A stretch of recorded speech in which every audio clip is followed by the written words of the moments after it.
हम चाहते हैं कि हम भी तैयार हो जाएं। गॉड ऑफ हेवन, स्वर्ग का परमेश्वर, स्वर्ग में हमारा परमेश्वर वास करता है। ये सबसे महत्वपूर्ण चीज है और हम इस छोटी सी अध्याय को बहुत जल्दी पढ़ देंगे क्योंकि वचन का पढ़ना बहुत ही उत्तम है। रेवलेशन 4:1-11 और यहाँ पर इस प्रकार लिखा है, इन बातों के बाद जो मैंने दृष्टि की तो क्या देखता हूँ कि स्वर्ग में एक द्वार खुला हुआ है और जिसको मैंने पहले तुरही के शब्द से अपने साथ बातें करने सुना था वही कहता हूँ, यहाँ ऊपर आ जा और मैं और वे सब बातें तुझे दिखाऊंगा जिनका इन बातों के बाद पूरा होना अवश्य है। तुरंत मैं आत्मा में आ गया और क्या देखता हूँ कि एक सिंहासन स्वर्ग में रखा है और उस सिंहासन पर कोई बैठा है। जो उस पर बैठा है वो यशब और माणिक के साथ दिखाई पड़ता है और उस सिंहासन के चारों ओर मरकत सा एक मेघधनुष दिखाई देता है। उस सिंहासन के चारों ओर 24 सिंहासन है और इन सिंहासनों के 24 प्राचीन श्वेत वस्त्र पहने हुए बैठे हैं और उनके सिरों पर सोने का मुकुट है। उस सिंहासन में से बिजलियां और गर्जन निकलते हैं और सिंहासन के सामने आग के 7 दीपक जल रहे हैं। वे परमेश्वर की 7 आत्माएं हैं। और सिंहासन के सामने मानो बिल्लोर की समान कांच का समुद्र है।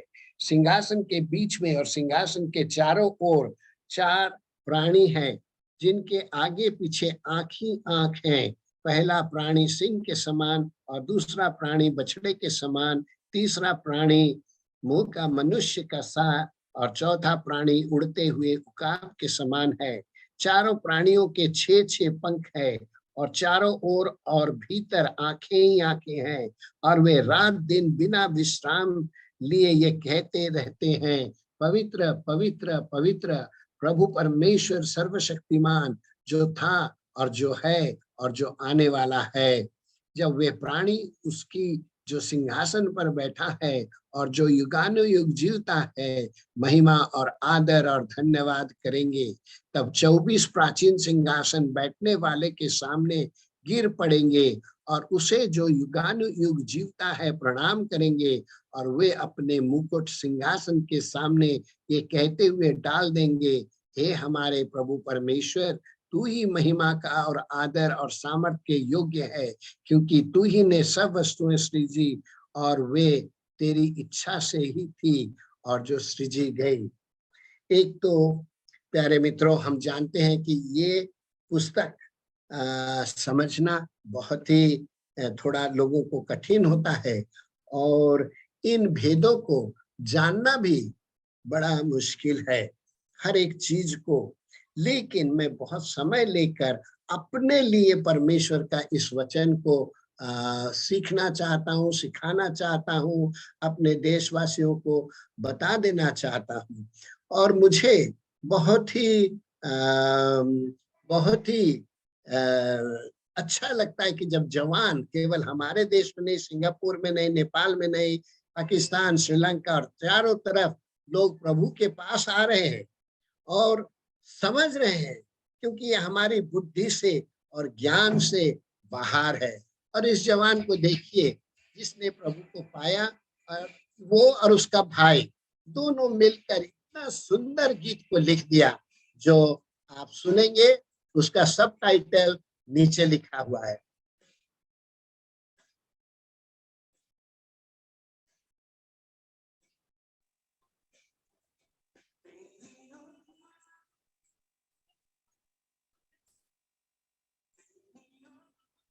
अंकल आप ऑडियो ऑडियो ऑन करते हैं। सॉरी, वीडियो ऑन नहीं है क्या? नहीं, ऑडियो ऑडियो अंकल। वो तो इसमें ही है। शेयर इट करने समय नीचे एक ऑप्शन आएगा ऑडियो वीडियो का, उसमें क्लिक करिएगा। कैसे बयां मैं करूं, तेरी उल्फत को कैसे बयां मैं करूं, ये तो मेरे बस की बात नहीं। तेरे भेदों को कैसे समझ पाऊं मैं, तेरे भेदों को कैसे समझ पाऊं मैं, मेरी हिकमत में ऐसी बात नहीं।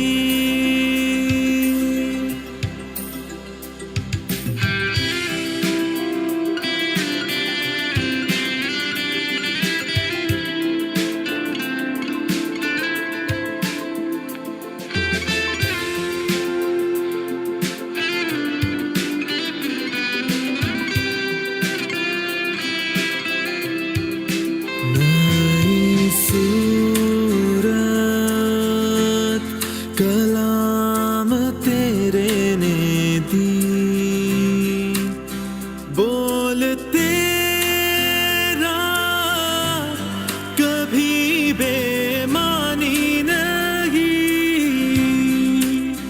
नई सूरत कलाम तेरे ने दी, बोल तेरा कभी बेमानी नहीं। तुझे पा लिया जिसने मसीहा मेरे, तुझे पा लिया जिसने मसीहा मेरे, उसे दुनिया में कहीं मात नहीं। तेरी उल्फत को कैसे बयां मैं करूं, तेरी उल्फत को कैसे बयां मैं करूं, ये तो मेरे बस की बात नहीं।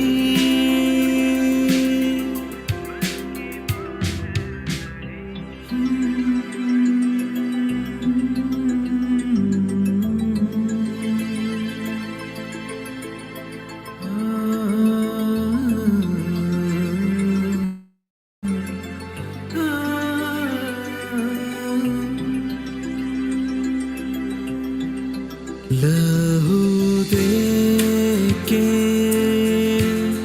है तूने खरीदा मुझे, बलिदान तेरा कोई आम नहीं। लहू दे के है तूने खरीदा मुझे, बलिदान तेरा कोई आम नहीं।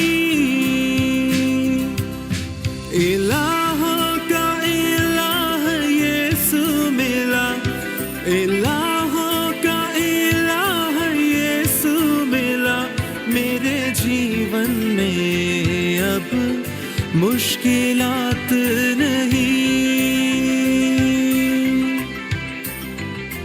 तेरी उल्फत को कैसे बयां मैं करूं, तेरी उल्फत को कैसे बयां मैं करूं, ये तो मेरे बस की बात नहीं।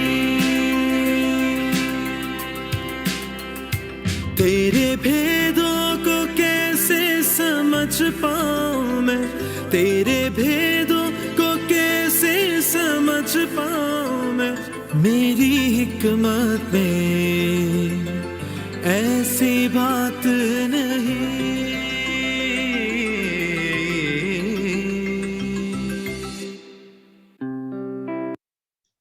ये बहुत ही सुंदर गीत है। आप हमको सुन सक रहे हैं? हेलो जी जी ब्रदर। Yes, okay. अब हम वचन में से देखेंगे और हम प्रभु का धन्यवाद दे रहे हैं कि आज ऐसे बड़ी मुश्किलात के समय में भी जवानों को प्रभु पकड़ रहा है और परमेश्वर का आत्मा काम कर रहा है। आज जो सुंदर विवरण हम चौथा अध्याय में देखेंगे और पांचवा अध्याय में, वो बहुत ही हमारे लिए उत्साहजनक बातें हैं, क्योंकि स्वर्ग में हमारा परमेश्वर का सिंहासन है, वो रहता है।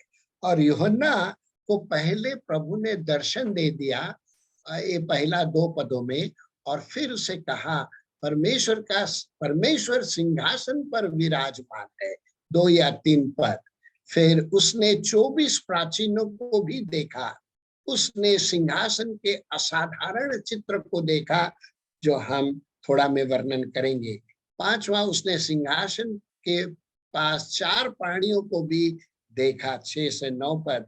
और अंत में उसने प्राचीनों के काम को भी देखा। और ये सारी बातें यूहन्ना लिख देता है। वह आत्मा के जरिए स्वर्ग उठा लिया गया, जहां पहले उसने परमेश्वर के सिंहासन को देखा, वो परमेश्वर को विराजमान होते देखा। आई मीन, ये तो बहुत ही कम लोगों का सचमुच में एक आत्मिक तजुर्बा अनुभव होता है। और जैसा पौलुस कहता है, वो तो इतना नम्र था कि मैं गया वहां, लेकिन मैं एक आदमी को जानता हूँ, अपना नाम भी नहीं लेता है। लेकिन यूहन्ना अंत के दिनों में प्रभु से दे दिया सब कुछ। अब हम देखते हैं परमेश्वर जो सिंहासन पर बैठा है, महिमा और प्रताप से भरा हुआ है, जो अवर्णनीय है। यूहन्ना अदृश्य परमेश्वर की उपस्थिति को देखा। पहला अध्याय में हम देखे थे कि जब वो देखा, उसके पैरों पर वो गिर पड़ा। जो प्रभु यीशु मसीह उसका सगा संबंधी था, भाई था, एक ही उम्र के थे, 6 महीने के छोटा बड़ा। और तब वो प्रभु यीशु मसीह के पास बैठता था, उसके छाती पर लौटता था। और जब उसने पुनरुत्थित प्रभु की महिमा को देखा, वो कांप गया। और पहला अध्याय का 17-18 पद में कहता, मैं मरा जैसा उसके पैर पर गिर पड़ा। और यहाँ पर हम देखते हैं कि वह परमेश्वर का वर्णन करता है और कहता है, कोई मनुष्य इसे किसी प्रकार का आकार या रूप नहीं दे सकता। केवल इसका वर्णन ज्योति में परमेश्वर के रूप का वर्णन किया जा सकता है, जो रत्न और जेवर से दिख पड़ता है ना। और यूहन्ना उनका पूरा प्रतिभा और चमकदार वैभव को देखा। और बहुत सारे रेफरेंस हैं जो कि आज तो हम नहीं पढ़ सकते, लेकिन आपको ये रेफरेंस मिल जाएंगे जबकि हम आपको इस वीडियो को भेजेंगे। और भजन 104 का 2, पहला तिमोथी 6 का 16, पहला यूहन्ना का 1:4, यूहन्ना 12:35 से 36।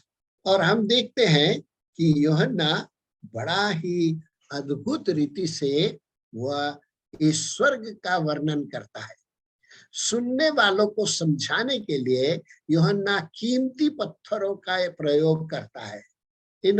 स्वर्ग का वर्णन करना सहज नहीं है।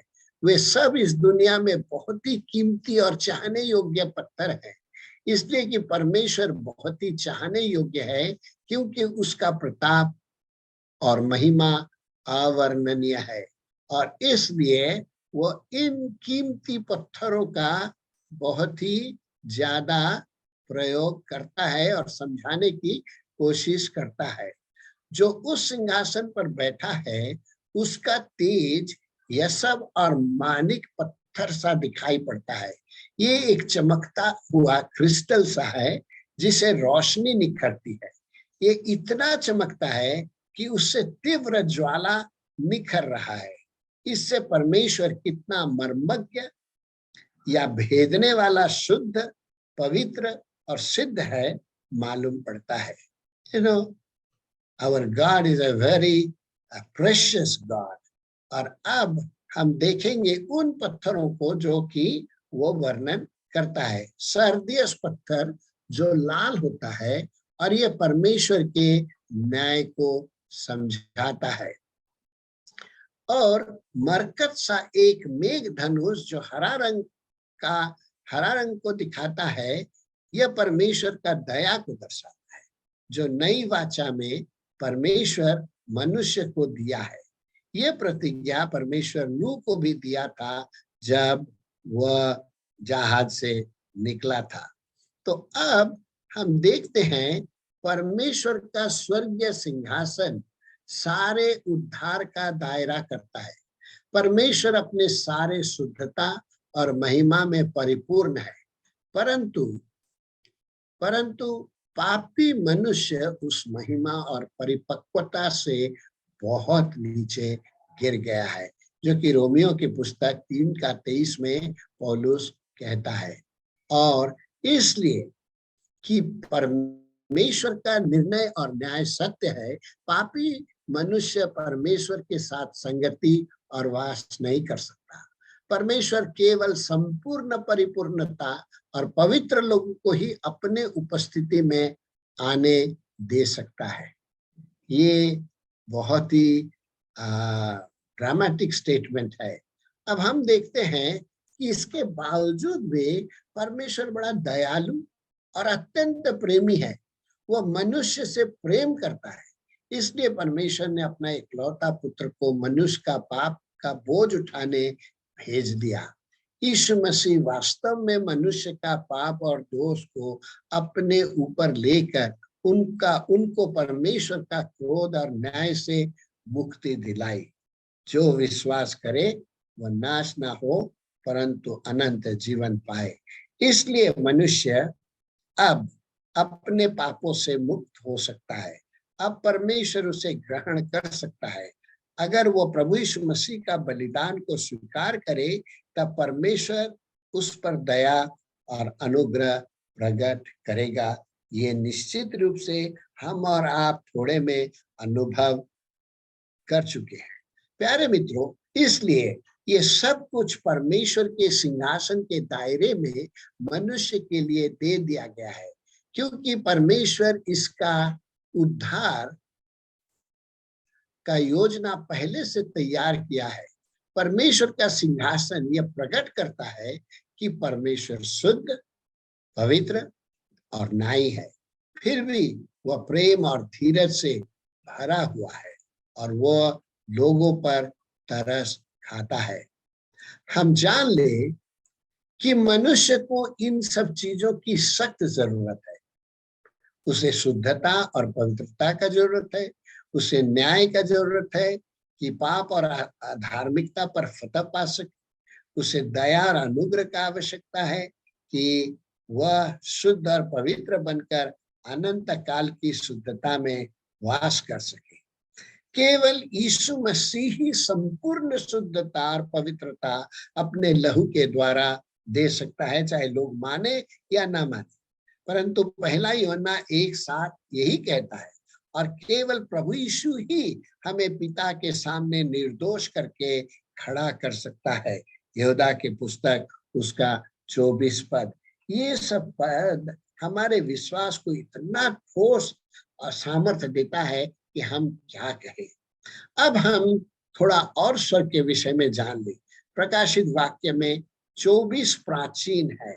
यूहन्ना सिंहासन के चारों ओर उन 24 प्राचीनों को देखा।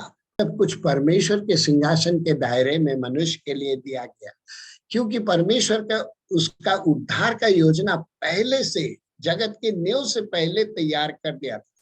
परमेश्वर का सिंहासन यह प्रकट करता है कि परमेश्वर शुद्ध, पवित्र और न्यायी है। फिर भी वह प्रेम और धीरज से भरा हुआ है। और हम ये थोड़ा सा अनुभव भी किया है। हम जान लें कि मनुष्य को इन चीजों की जरूरत है। शुद्धता, पवित्रता, पाप से धार्मिकता और अनुग्रह और पवित्र बनकर हम अगर स्वर्ग में रहना चाहते हैं तो इन सब का जरूरत है, और वह केवल यीशु मसीह अपना लहू से दे सकता है और हमको पिता के सामने शुद्ध और पवित्र करके खड़ा कर सकता है। अब हम सिंहासन के और देखते हैं जो 24 प्राणी हैं, और वो क्या प्रकट करते हैं। नंबर 1 कि वे परमेश्वर की हुजूरी में है, परमेश्वर की उपस्थिति से सम्मानित किए गए। उसके उपस्थिति में पहुंचना और वास करना, जीवन बिताना एक बहुत बड़ी चुनौती इंसान के लिए है, हर एक विश्वासी के लिए है। वे परमेश्वर के अनंत विश्राम में है, संपूर्ण हो गए हैं और पूरी तरह से संतुष्ट भी हैं। और क्या, परमेश्वर के साथ और उसकी उपस्थिति में सदा काल रहने वाले हैं। वे कभी वहां से भटकेंगे नहीं। ये कितना बड़ा भरोसा है।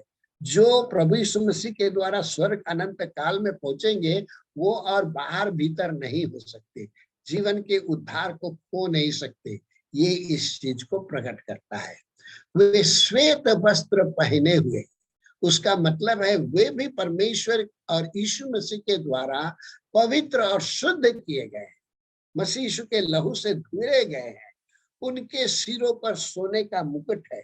इसका अर्थ है उनको भी स्थान और अधिकार दिया गया है। उन्हें कुछ काम और जिम्मेदारी दी गई है कि वे परमेश्वर के लिए कुछ करें, है ना। वे भी इस संसार में परमेश्वर के लिए काम करते हैं, इसलिए उनका स्थान और अधिकार उनको दिया गया है। अब सोचिए, यूहन्ना ये सब देखता है और स्वर्ग का महिमा को देखता है, और वो क्या कहता है? 3 चीज कहता है। ये प्रकट करता है कि परमेश्वर की उपस्थिति कितना अद्भुत है। परमेश्वर का आवाज इतना शानदार है कि उससे बिजलियां और गर्जन निकलते हैं, रेवलेशन 4:5। और ये प्रमाणित करता है कि उसके आवाज इतना आलिशान और भयानक भी है, और ये आने वाले न्याय के दिन और उसका अनंतकालीन योजना को प्रकट करता है। जब परमेश्वर कहता है, गर्जन होता है, वाह। और तब वो क्या कहता है कि सिंहासन के सामने 7 दीपक जल रहे हैं। ये परमेश्वर की 7 आत्माओं का परिपूर्णता को बतलाता है। और उस सिंहासन के सामने कांच का जैसा, बिल्लोर के समान कांच का सा समुद्र है। वो कांच का समुद्र क्या है? उसमें 3 बातों को यह प्रकट करता है। क्या? ये कांच का समुद्र यह प्रकट करता है कि परमेश्वर की उपस्थिति कितना कीमती और कितना स्वच्छ है।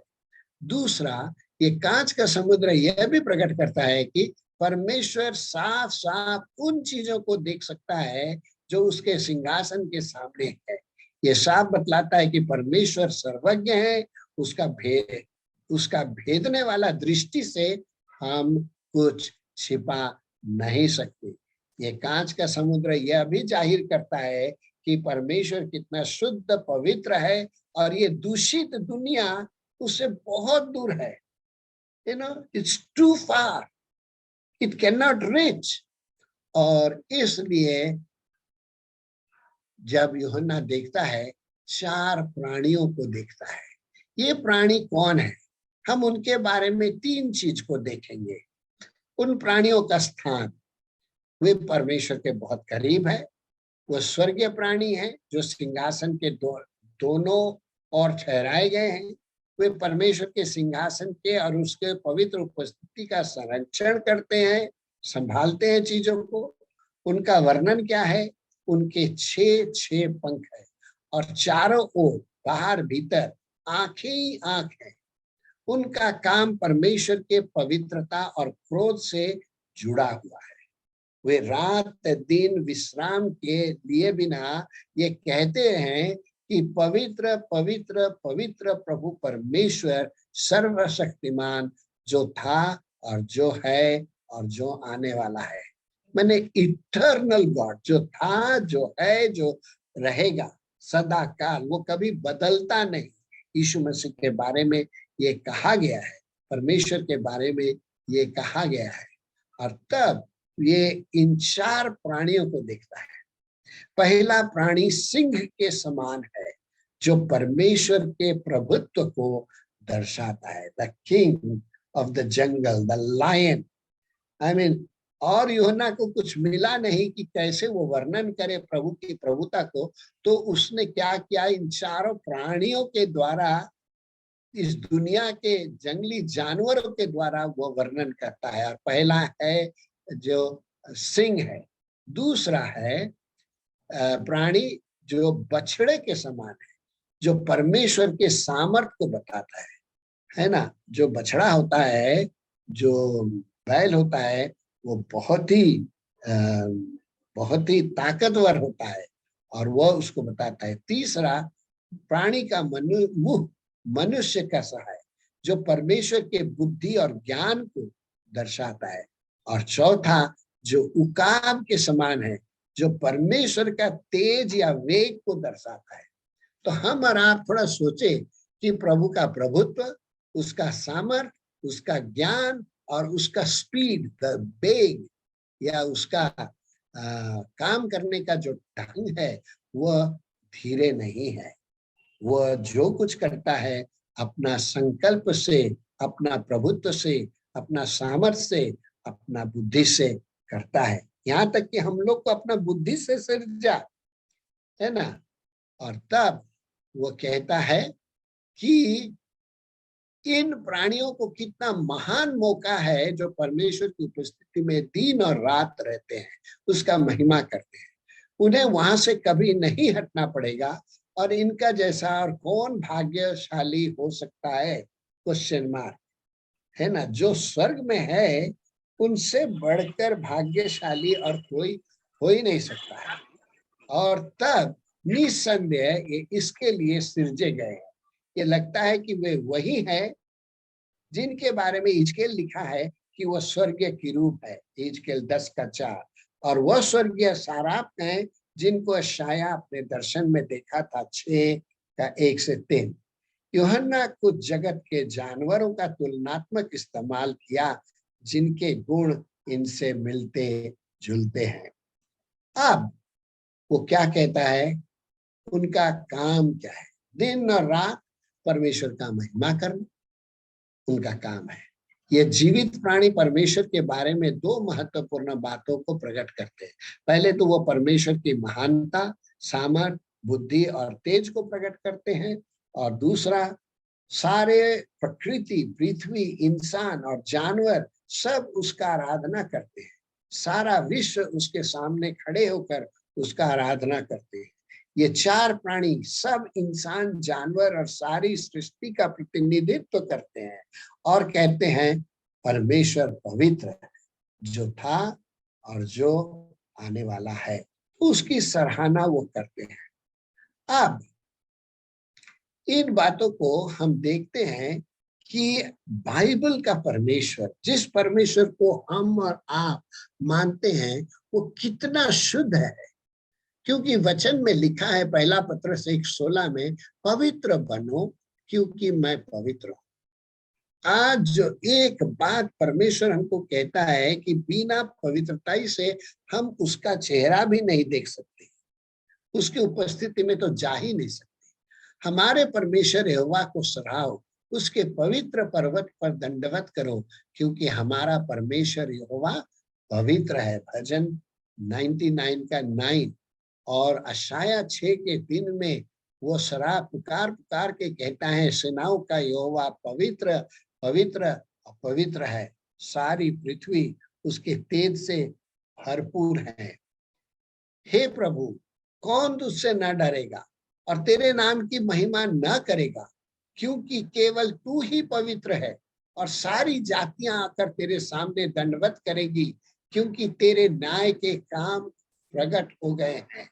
है ना, चाहे लोग माने या ना माने, विश्वास करे या ना करे, कौन है जो नहीं डरेगा? प्राइम मिनिस्टर, प्रेसिडेंट, किंग्स सब अपना मुकुट उतार के रख देंगे और गुफाओं में छुप जाएंगे। जब हम 6वां अध्याय में आएंगे, हम पढ़ेंगे कि हम पर गिर मरना चाहेंगे, मरेंगे नहीं।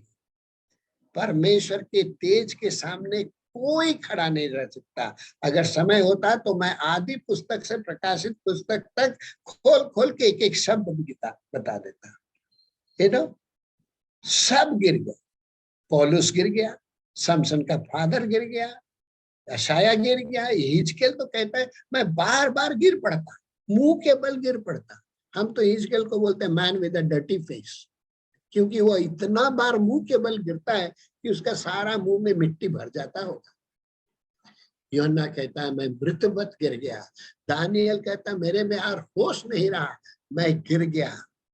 पवित्र परमेश्वर के सामने मनुष्य टिक नहीं सकता केवल उसके अनुग्रह के बिना। परमेश्वर ने इस्राएल से कह दिया मैं तुम्हें मिस्र देश से लाया हूं क्योंकि मैं पवित्र हूं।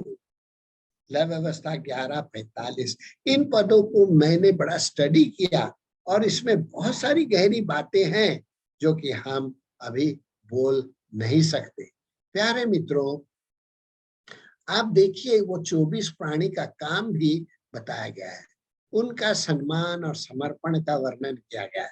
वे परमेश्वर के सिंहासन के सामने झुक जाते हैं और ये हमारे लिए बड़ा सबक है। प्रभु इतना महिमा और महानता से भरा हुआ है कि वो हमारा सब कुछ पाने के योग्य है। हम कुछ और नहीं ले जाएंगे सिर्फ हमारा समर्पण, हमारा प्रेम परमेश्वर के लिए। और जब हम उसे सराहते हैं और हम देखते हैं कि वह अनंतकालीन परमेश्वर है, प्रभु परमेश्वर है, उसको वो सराहते हैं और उसकी आराधना करते हैं क्योंकि वह संपूर्ण योग्य है, वो सृष्टिकर्ता है और इसलिए उसका आदर करना और आराधना करना बहुत जरूरी है। मुझको कभी कभी बहुत बुरा लगता है कि हमारे देश में करोड़ों लोग जीवित परमेश्वर को नहीं जानते, है ना। और ये तो परमेश्वर का अनुग्रह है कि उसने अपने आप को हमारे ऊपर प्रकट किया है। जब दाऊद जान गया तो क्या कहता है प्यारे मित्रों, भजन 27:4 में, एक बार मैंने यहोवा से मांगा है, उसी के यत्न में मैं लगा रहूंगा कि मैं जीवन भर यहोवा के भवन में रहने पाऊं और उसकी मनोहरता पर दृष्टि लगाए रहूं और उसके मंदिर में ध्यान किया करूं। What A eternal perspective and vision. एक चीज ही मैं मांगा हूं कि मैं जीवन भर परमेश्वर के भवन में रहूंगा, उसके चेहरे को देखूंगा। मनुष्य अगर सारे जगत को प्राप्त करे अपना जीवन खो दे तो क्या फायदा। हमारा भविष्य के लिए आप स्वर्ग के परमेश्वर पर भरोसा कीजिए क्योंकि वह भला है। ये हम, हमारे कलीसिया, हमारे परिवार, हमारा देश जानना बहुत जरूरी है कि परमेश्वर भला है और परमेश्वर के सत्यता और पवित्रता पर कभी संदेह नहीं करना चाहिए क्योंकि यह तो शैतान का काम है। वो डाउट और संदेह को लाता है और आत्मा और सच्चाई से परमेश्वर का आराधना करना चाहिए क्योंकि ऐसे आराधना करने वालों को ही परमेश्वर पसंद करता है, जो कि यीशु मसीह ने बता दिया था उस सामरी स्त्री से। आज के विवरण से हम जानते हैं कि स्वर्ग के परमेश्वर का न्याय के दिन जल्दी उपस्थित होने वाला है क्योंकि वह सबका न्याय करेगा। ये जो स्वर्ग का चित्र आज हम देखा, वहां दया करुणा तो था लेकिन वहां न्याय के दिन का भी प्रकटीकरण है। और इसलिए वचन क्या कहता है, हम प्रभु यीशु मसीह को ग्रहण करके अपने उद्धार का निश्चयता को प्राप्त कर ले ताकि हम स्वर्ग के वारिस बन सके। आज बहुत सारे देश हैं जिनको कि हम सोचते क्रिश्चियन देश, but they are the worst kind. आज वहां भी प्रचार का जरूरत है, हमारे कलीसिया में जरूरत है, हमारे नेताओं को प्रभु यीशु मसीह का जरूरत है, हमारे लोगों को प्रभु यीशु मसीह का जरूरत है। प्यारे मित्रों, जब यूहन्ना स्वर्ग के वैभव को देखा तो वो चकित रह गया क्योंकि यह पतमुस नाम टापू के चट्टान से कितना भिन्न था। आप सोचिए कि उसको उस टापू से परमेश्वर कहा कि आजा, ऊपर आजा, उसको आत्मा में ले गया और तब वो एक दूसरी दुनिया में है और एक दूसरा चित्र देख रहा है, परमेश्वर को देख रहा है, परमेश्वर का वैभव को देख रहा है, परमेश्वर के काम और महिमा और पवित्रताई को देखता है। निश्चय यूहन्ना याद किया होगा जब यीशु मसीह कहा था कि मैं स्वर्ग जाकर तुम्हारे लिए स्थान प्रस्तुत करूंगा, है ना, जो उसने अपने सुसमाचार का 14 से 1 से 3 में लिखा था, यीशु मसीह का प्रतिज्ञा। और यीशु मसीह कहा था कि स्वर्ग हमारा परमेश्वर का घर है। इससे हम जान सकते हैं कि हमारा परमेश्वर स्वर्ग में रहता है, वह हमारा उद्धार, वहां हमारा उद्धार करता भी रहता है, और वहां से फिर से वो आने वाला है। अभी वो अपनी कलीसिया के लिए स्थान प्रस्तुत करता है ताकि हम उसके साथ वहां चले जाएं और अनंत काल के लिए सदा उसके साथ रहे। ऐसा भरोसा कौन पुस्तक दे सकता है? ऐसी प्रतिज्ञा कौन दे सकता है? हम लोग थोड़ा इस पर चर्चा करेंगे, डिस्कस करेंगे। यह भरोसा जगत दे नहीं सकता, न ले नहीं सकता। इसलिए ये अनंतकालीन स्वर्गीय भरोसा के बारे में हम लोग निश्चय लोगों को बता दे, वे नहीं जानते। और वही सबसे दुख का बात है कि आज हजारों करोड़ों लोग सुसमाचार नहीं सुना है। कम्युनिस्ट कंट्री, मुस्लिम कंट्री में बहुत ताड़ना होता है, भारत से भी ज्यादा। अरे तुम जीभ भी काट लो, लेकिन तुम हृदय को टुकड़े टुकड़े कर दो, शारीरिक रीति से तुम हमारा भरोसा नहीं ले सकते। कितने लोग जान दे दिए, है ना। ये भरोसा जगत दे नहीं सकता।